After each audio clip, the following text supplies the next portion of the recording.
ഇല്ല, സത്യം പറഞ്ഞാൽ ഇല്ല. ഇത്രയും കാലം ഉണ്ടായിരുന്നില്ല. പക്ഷെ എനിക്കിപ്പോ ഈ കൊറോണ സമയത്ത് കുറച്ച് ബോറടിച്ചു. അതാണ് ആദ്യമായിട്ട് എനിക്ക് ബോറടിച്ചത്.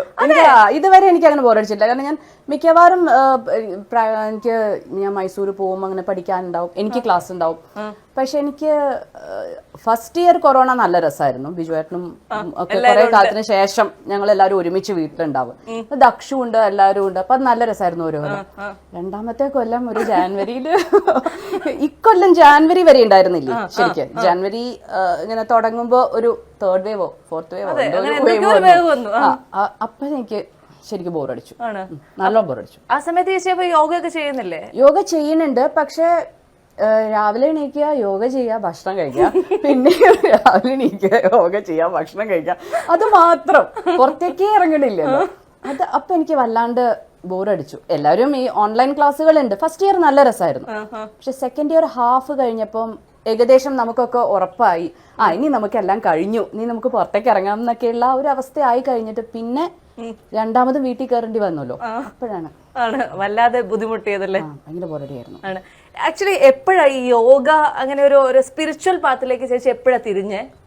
അങ്ങനെ തിരിയാനൊന്നുമില്ല. അത് പണ്ട് ശരിക്കും കല്യാണത്തിന് മുൻപ് ഞാൻ ശ്രീ രവിശങ്കറിന്റെ കോഴ്സ് ചെയ്തിട്ടുണ്ട്. അത് ഞാൻ 2 കോഴ്സ് കഴിഞ്ഞതാ. ആദ്യം കഴിഞ്ഞിട്ടാണ് കല്യാണം ആയത്. അത് കഴിഞ്ഞ് പിന്നെ ഒരു ഹെൽത്ത് എന്ന് പറഞ്ഞിട്ട് മാഷ്, എൻ്റെ ഒരു ഫ്രണ്ട് ഉണ്ട് ഗുരുവായൂർ, ആശിച്ചേച്ചി. ആശിച്ചേച്ചി പറഞ്ഞിട്ട് അങ്ങനെ മാഷ് വീട്ടിൽ വന്ന് പഠിപ്പിക്കുമായിരുന്നു. അസല് മാഷാണ്. അപ്പൊ ആ മാഷ് അങ്ങനെ വീട്ടിൽ വന്നു. അപ്പൊ അങ്ങനെ പഠിച്ചു പോന്നു. പിന്നെ ആദ്യമൊക്കെ നമ്മൾ ഈ മെലിയാനും അങ്ങനെയൊക്കെ ആയിരുന്നു ആദ്യമൊക്കെ ഇതാക്കി. ഞാനൊരു 6 മാസം പഠിച്ചായിരുന്നു മെലിയോ എന്നൊക്കെ പറഞ്ഞു, വയറ് കുറയോ എന്നൊക്കെ പറഞ്ഞു. എന്നിട്ട് ഇവിടെ വന്ന് ഞാൻ ഈ യോഗ മാസ്റ്ററോട് ചോദിച്ചു വയറ് കുറയോ. അങ്ങനെയാണെങ്കിലും ഞാനൊക്കെ എങ്ങനെ ഇരിക്കട്ടോ ചേച്ചി എങ്ങനെ ഇരിക്കണേന്ന് എന്ത് കുഴപ്പമുള്ളേ? അതല്ല, എന്റെ സ്വന്തം വിചാരം ഞാൻ കഴുത്തിന്റെ അടിയിലേക്ക് ഞാനൊരു ശില്പാ ഷെട്ടിയാണെന്നാണ്.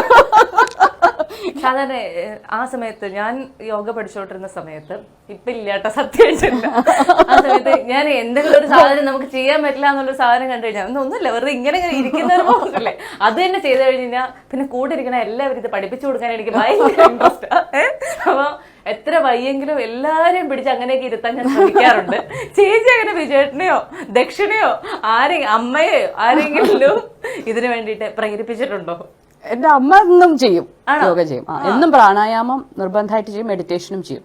പിന്നെ ചെറിയ യോഗ, ഇങ്ങനെ സൂര്യ നമസ്കാരം അങ്ങനെയൊക്കെ ഉള്ളതൊക്കെ ചെയ്യും. ബിജുവേട്ടനും മോനും അങ്ങോട്ട് പോവാതിരിക്കുന്നതാണ് നല്ലത്. കാര്യമില്ല. ഞാൻ ഇതിനു മുന്നേ വിജയേട്ടന്റെ ഇന്റർവ്യൂവിന്റെ സമയത്ത് ചോദിച്ചായിരുന്നു, സമയത്ത് ചേച്ചി യോഗ പഠിപ്പിച്ചു എന്ത് ചോദിച്ചാലും